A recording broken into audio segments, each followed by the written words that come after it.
નમસ્કાર, ન્યૂઝ બુલેટિનમાં આપનું સ્વાગત છે। હું છું પંકજ શર્મા। શરૂઆત મહત્વપૂર્ણ ખબરથી। ગુજરાતવાસીઓ ફરી આખરી ગરમીમાં શેકાવા તૈયાર રહેજો।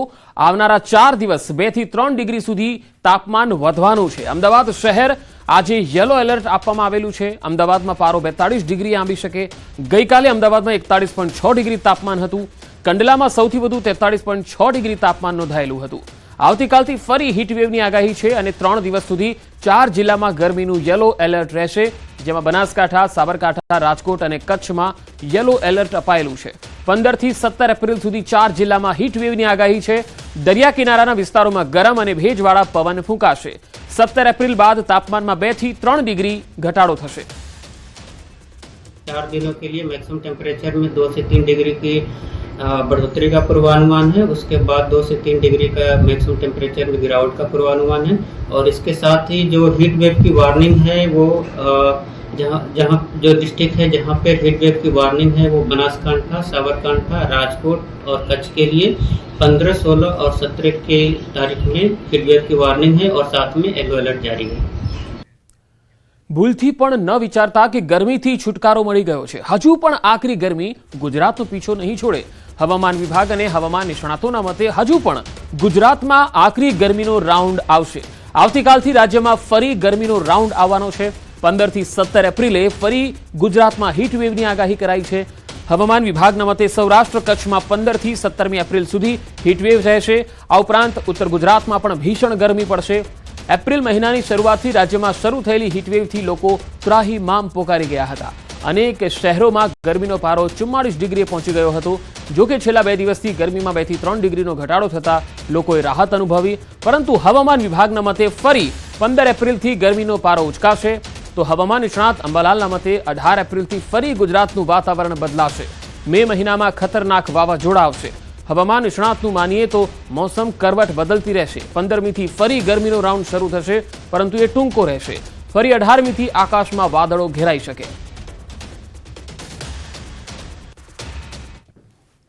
લગભગ ગુજરાતના ઘણા ભાગમાં, જૂનાગઢ વગેરે ભાગોમાં ગરમી પછી હવામાનમાં પુનઃ પલટા જોવા મળશે અને આ ગરમી બાદ તારીખ 18 થી 24 એપ્રિલમાં પુનઃ હવામાનમાં પલટો આવશે અને લગભગ 22, 23, 24માં પુનઃ વાદળો આવશે અને ક્યાંક છાંટાછૂટી થવાની શક્યતા રહેશે। એટલે તારીખ 18 બાદ હવામાનમાં પુનઃ ઘટાડો થશે। ગરમીમાંથી આંશિક રાહત થશે। ગરમીના કારણે વાંધી વંટોળ વરસાદને ખેંચી પણ લાવે, એટલે 10મી મેથી 15મી જૂન વચ્ચે અરબ સાગરમાં પણ ચક્રવાત બનવાની શક્યતા રહેશે અને મે માસમાં તો બંગાળ સાગરમાં ખતરનાક વાવાઝોડા બનવાની શક્યતા રહેશે।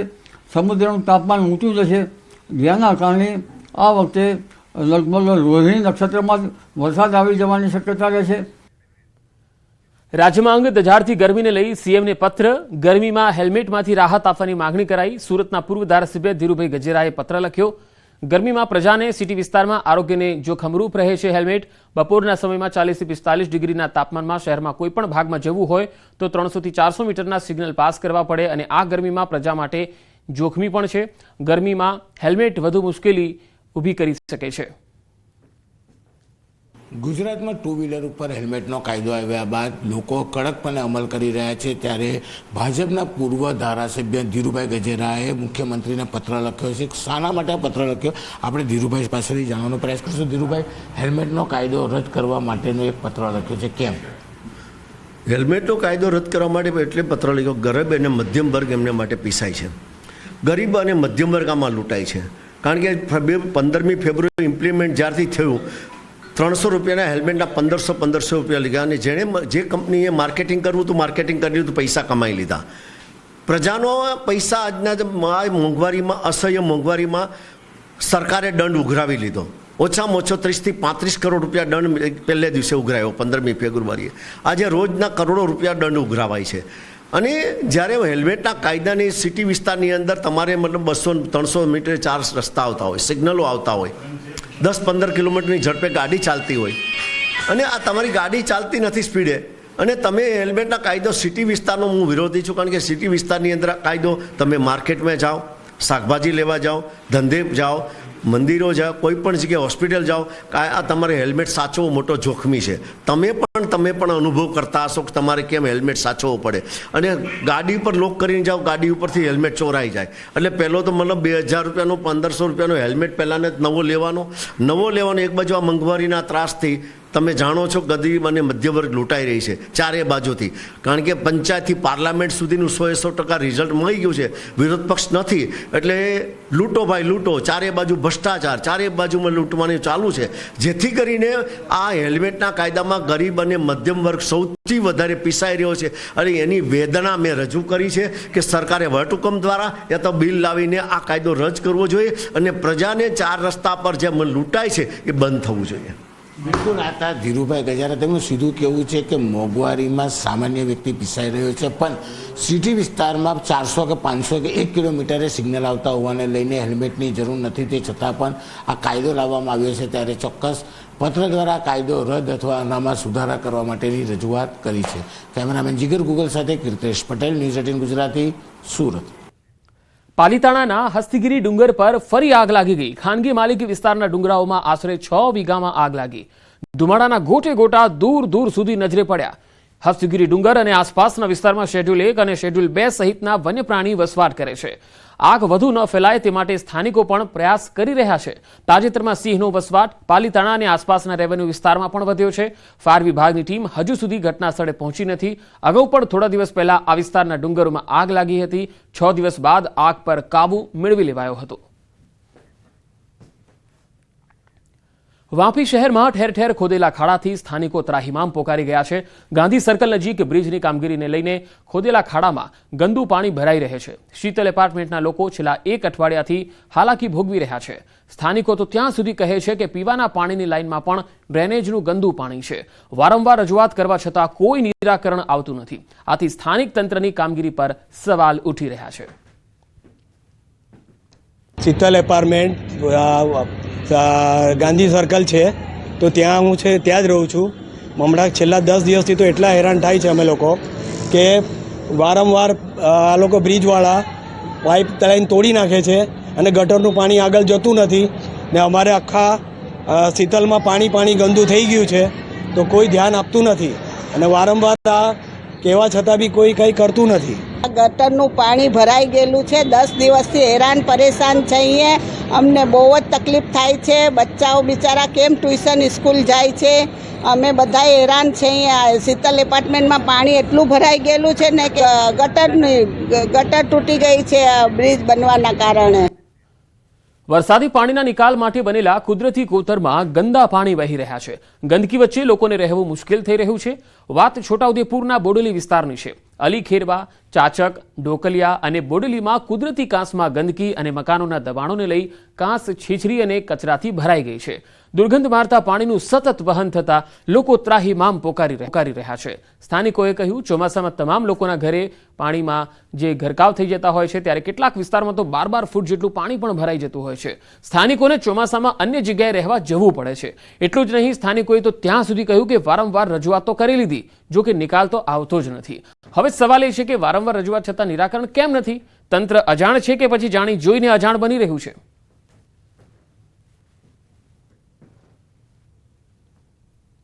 બજેટ તો મોટા પ્રમાણે જ હોવું જોઈએ, કારણ કે વડોદરાની જેમ એને ઊંડી કરવી પડે.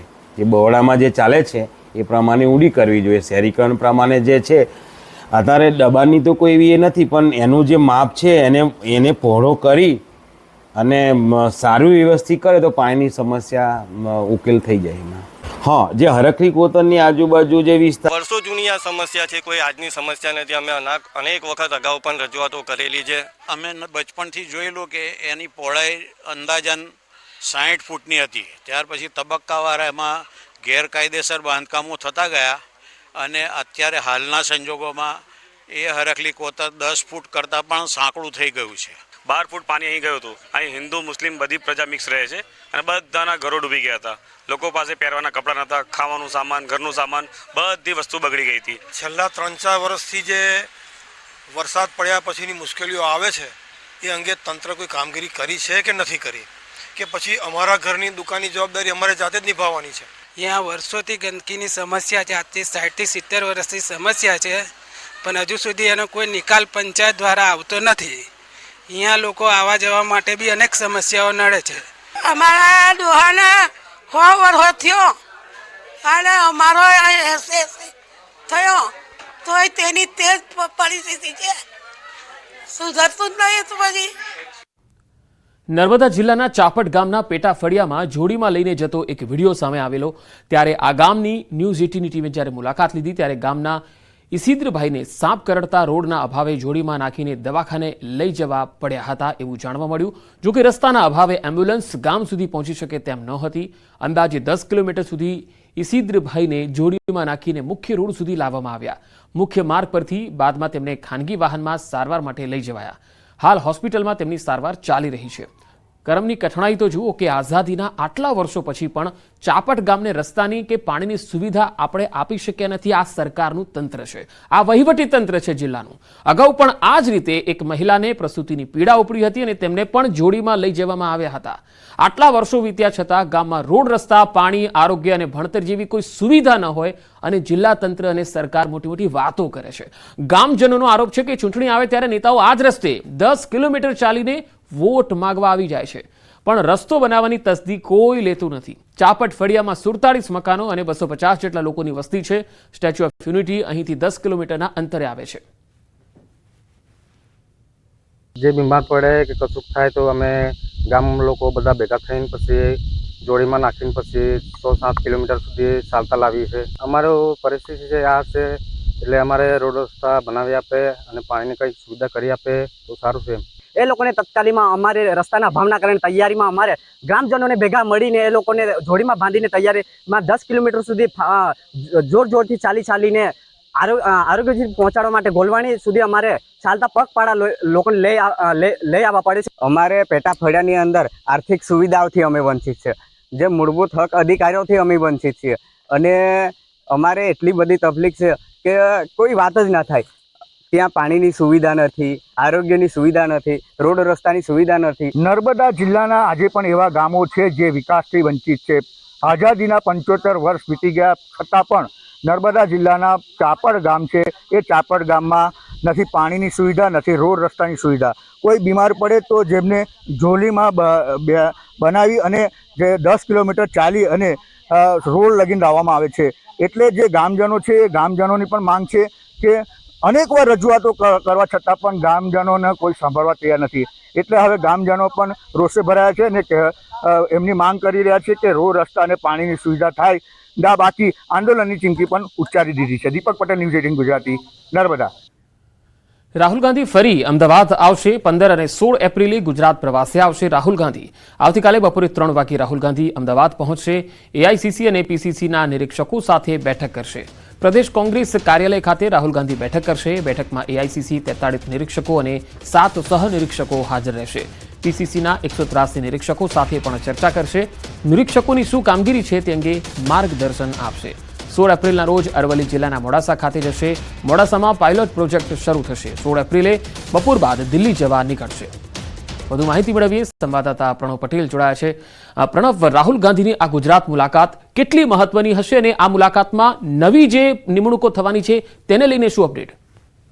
ચોક્કસ કોંગ્રેસ પાર્ટી માટે એક નવજીવન કહી શકાય તે આપવાનું કામ રાહુલ ગાંધી ગુજરાતમાં કરી રહ્યા છે. 2 દિવસ પહેલા જ, 3 દિવસ પહેલા જ અધિવેશન પતે છે. તમામ કોંગ્રેસનું લીડરશીપ અહીં હોય છે. ફરી પાછા ગુજરાતમાં રાહુલ ગાંધી ગુજરાતની મુલાકાત આવી રહ્યા છે. આગામી 15 અને 16 2 દિવસ રાહુલ ગાંધી ગુજરાત રહેવાના છે. 15મી એપ્રિલના રોજ બપોરના 3 કલાકે કોંગ્રેસ કાર્યાલય ખાતે જે પાર્લે સ્થિત આવેલું છે પ્રદેશનું કોંગ્રેસ કાર્યાલય, ત્યાં તેઓ બેઠક કરશે. તેની અંદર એઆઈસીસી અને સાથે જ પીસીસીના જે નિરીક્ષકો નિમણૂક કરવામાં આવી છે તમામ લોકો સાથે સંવાદ કરશે, તમામ સાથે બેઠકો કરશે, તમામ સાથે પ્રેઝન્ટેશન કરશે કે કઈ રીતે કામગીરી કરવાની છે. તો સાથે જ આ મુલાકાત એટલા માટે મહત્વપૂર્ણ બની રહે છે કારણ કે જે જિલ્લા પ્રમુખો ઉપર ભાર મૂકવાની વાત થઈ છે કોંગ્રેસ પાર્ટી તરફથી, જિલ્લા પ્રમુખને વધુ મજબૂત કઈ રીતે કરી શકાય, તેને વધુ સશક્ત કઈ રીતે બની શકાય, તેના પ્રયાસના ભાગરૂપે જ રાહુલ ગાંધી અહીં આવી રહ્યા છે. અમદાવાદ ખાતે 15મી એપ્રિલ અને 16મી તારીખે અરવલ્લીના મોડાસા ખાતે તેઓ ઉપસ્થિત રહેશે. ત્યાંથી સમગ્ર દેશભરનો જે પાયલટ પ્રોજેક્ટ છે, જિલ્લા પ્રમુખોની નિમણૂક, જિલ્લા પ્રમુખોની શું કામગીરી છે, તે જે સંગઠનનું પર્વ યોજાઈ રહ્યું છે કોંગ્રેસ પાર્ટીનું, તો તેને લઈને અરવલ્લીથી જ સમગ્ર દેશનું જે પાયલટ પ્રોજેક્ટ છે, જિલ્લા પ્રમુખોની જવાબદારી તે આખા પ્રોજેક્ટની શરૂઆત છે તે અરવલ્લીથી કરવામાં આવશે. તે માની શકાય કે 2 દિવસનો રાહુલ ગાંધીનો ગુજરાત પ્રવાસ એ કોંગ્રેસ પાર્ટીને એક નવું જીવન આપવા માટે મહત્વપૂર્ણ બની રહેશે. જી પ્રણવ, આભાર માહિતી આપવા માટે. વાત પંચમહાલની. પંચમહાલના સંતરોડ સાલિયાથી ખાબડા થઈ મોરવા હડફ જતો માર્ગ તંત્રની ઉદાસીનતાને કારણે મુશ્કેલીરૂપ બન્યો છે. આ માર્ગથી આસપાસના 10 થી વધુ ગામના લોકો અવરજવર કરે છે. આ માર્ગ ઉપર ખાબડા ગામમાં મુંબઈ દિલ્હી કોરિડોર નજીકથી એક કોતર પસાર થતું હતું, જેના પાણીના નિકાલ માટે કેનાલ બનાવાઈ. અગાઉ કોતરની પહોળાઈ વધુ હોવાથી પાણીનો પ્રવાહ ધીમે ધીમે વહેતો, પરંતુ કેનાલ બનાવવામાં આવતા હવે પાણીનો વ્યાપ વધ્યો છે. પાણીનો પ્રવાહ વધતા ગત ચોમાસામાં કોઝવેનો એક ભાગ તૂટી ગયો હતો, જેથી અહીંથી પસાર થતા વાહન ચાલકો અને રાહદારીઓ માટે એક જ સાંકડા ભાગમાંથી પસાર થવું પડે છે. ઉપરાંત અહીં કોઈ ભયસૂચક બોર્ડ કે આડસ પણ મૂકવામાં આવી નથી, જેથી રેલિંગ વિહોણા કોઝવેમાંથી અજાણ્યા વાહન ચાલકો કોતરમાં પટકાઈ ઈજાગ્રસ્ત થતા હોવાની ઘટનાઓ પણ બની ચૂકી છે. આ સમગ્ર મામલે ઉચ્ચ કક્ષાએ રજૂઆત કરી દીધી છે, પણ સમસ્યાનો ઉકેલ હજુ આવ્યો નથી. વહેલી તકે આ કોઝવેમાંથી પાણીનો યોગ્ય નિકાલ થાય, એવું સમારકામ થાય એવી લોકોની માંગ છે. એનીમાં એક વચ્ચે કોતર આવે છે, એની રજૂઆત અમે અવારનવાર ઘણી કરી છે, પણ અત્યાર સુધી એનું કામ કશું થયું નથી. અને જો આ સિઝનમાં 2 મહિના રહ્યા છે, એમાં ના થાય તો ચોમાસામાં બહુ મોટી મુશ્કેલી પડે એવી છે. અમારે આજુબાજુના ગામડામાં જો માતરિયા કે ખાબડા જવું હોય તો અહીંથી અમારે 10 કિલોમીટરનો ઘેરાવો ફરીને જવું પડે એવી પરિસ્થિતિ છે. અત્યારે અમારે બોક્સ કલરની જરૂર છે, બોક્સની તો આપી દે તો પાણી નિકાલ થઈ શકે. અત્યારે પરિસ્થિતિ એવી છે કે એને તાત્કાલિક નિર્ણય લે પગલા, પણ અત્યાર સુધી કોઈ સર્વે નહીં આવ્યા કે કોઈ અધિકારીઓ સાહેબ જોવા આવ્યા નથી. આપણા ગામમાંથી પસાર થતા જે નેશનલ હાઈવે કોરિડોર છે તેની બાજુમાંથી પાણીના નિકાલ માટે કેનાલ બનાવવામાં આવી છે, ને આ કેનાલ જે બનાવવામાં આવી છે ત્યાંથી જ એક માર્ગ પણ પસાર થઈ રહ્યો છે, જેના ઉપર એક નાળું બનાવવામાં આવ્યું છે. નાળાને હાલ કોઈ પણ પ્રકારની જે પ્રાથમિક રીતે જે સૂચક બોર્ડ મૂકવા જોઈએ એ નથી મૂકવામાં આવ્યા. સંલગ્ન તંત્ર દ્વારા અહીંયા રેલિંગ પણ નથી બનાવવામાં આવી. સાથે સાથે નાળાનો જે ભાગ છે તે તૂટી ગયો છે. બીજી તરફનો જે ભાગ છે તેના સળિયા દેખાઈ ગયા છે, અને જેને લઈને અહીંયાથી પસાર થતા કેટલાય વાહન ચાલકો પટકાઈ રહ્યા છે. અહીંના સ્થાનિકો દ્વારા નેશનલ હાઈવેના જે દિલ્હી બોમ્બે કોરિડોર છે તેઓના સંલગ્ન જવાબદારોને સાથે સાથે PWDને તેમજ સ્થાનિક નેતાગીરીને પણ વારંવાર રજૂઆત કરી છે, પરંતુ કોઈના પેટનું પાણી હલતું નથી. જો આ ચોમાસા પૂર્વે જો આ નાળાનું સમારકામ કરવામાં નહીં આવે તો અહીંયાના 8 થી 10 ગામના જે રહીશો છે તેઓને પારાવાર મુશ્કેલીનો સામનો કરવો પડી શકે એવી પરિસ્થિતિનું નિર્માણ થઈ રહ્યું છે. જો આ નાળાનું જો સમારકામ કરીને વહેલી તકે બનાવવામાં નહીં આવે તો આવતા ચોમાસામાં એટલે કે 2 મહિના બાદ અહીંયાથી પસાર થવાનો આ માર્ગ સદંતર બંધ થઈ જતા અહીંના સ્થાનિકોને અંદાજિત 15 કિલોમીટરનો લાંબો ચક્કર કાપી અને મોરવા તાલુકા મથકે જવાની પરિસ્થિતિનું નિર્માણ થાય એવી અહીંના જે સ્થાનિકો છે એવી દહેશત વ્યક્ત કરી રહ્યા છે. ત્યારે સંલગ્ન જવાબદારો દ્વારા વહેલી તકે આ નાળું બનાવવામાં આવે એવી માગણી કરવામાં આવી રહી છે. રાજેશ જોશી, ન્યૂઝ 18 ગુજરાતી, મોરવા હડફ, પંચમહાલ. તળાજા તાલુકાના 20 ગામોને જોડતો રસ્તો અત્યંત બિસ્માર હાલતમાં છે, જેના કારણે સ્થાનિકોને ભારે હાલાકી ભોગવવી પડે છે. વાહન ચાલકોનું કહેવું છે કે તેમને દરરોજ નાના મોટા અકસ્માતોનો સામનો કરવાનો વારો આવે છે. ખાસ કરી મેડિકલ ઇમરજન્સી સમયે સૌથી વધારે પરેશાની પડે છે. છેલ્લા 3 વર્ષથી રસ્તાની હાલતમાં કોઈ સુધારો નથી. સરપંચ સહિત સ્થાનિકોએ અનેક વખત રજૂઆત કરી, છતાંય રસ્તાની મરામત કે પુનઃનિર્માણ માટે તંત્ર રસ દાખવતું જ નથી. અવારનવાર રજૂઆત કરવા છતાં તમે અત્યારે આની પરિસ્થિતિ જોવો છો. આ રોડમાં ફૂટના ખાડા છે. અત્યારે અમારે કોઈ મેડિકલ વાહન લાવવું હોય તો અત્યારે મને તો એવું લાગે કે રસ્તામાં જ તે મહિલાની ડિલિવરી થઈ જાય એવી પરિસ્થિતિ આ રોડની છે. બીજું, અવારનવાર રજૂઆત કરવા છતાં આ તંત્ર એટલું બધું ભ્રષ્ટ અત્યારે થઈ ગયું છે કે હાવ માજા મૂકી હોય એવું લાગે છે. મીઠીવડી, લાખણકા અને અહીંયા કોઈ એક સબ સેન્ટર હોય PhD નું તો આ રોડ બિસ્માર હાલતમાં છે. કોઈ આ રોડનું કોઈ ધ્યાન દેતું નથી, અને વારંવાર રજૂઆતો કરવા છતાં તંત્ર આંધળું અને બેરું એવું લાગે છે મને. હવે રોડમાં ખાડા છે, ખાડામાં રોડ છે એવી પરિસ્થિતિ છે. મોરબીમાં નકલી વ્યંઢળનું સરઘસ કાઢવામાં આવ્યું. અસલી વ્યંઢળોએ નકલી વ્યંઢળનું સરઘસ કાઢ્યું. વ્યંઢળ બનીને રૂપિયાની ઉઘરાણી કરતો હતો. નકલી વ્યંઢળને જાહેરમાં જ મેથી પાક ચખાડવામાં આવ્યો. તો નકલી વ્યંઢળની ધોલાઈ થઈ ગઈ અને મેથી પાક આપવામાં આવ્યો. એટલું જ નહીં, તેનું સરઘસ પણ કાઢવામાં આવ્યું. આ સરઘસ અસલી વ્યંઢળોએ કાઢ્યું હતું, કારણ કે આ નકલી વ્યંઢળ બનીને પૈસાની ઉઘરાણી કરતો હતો.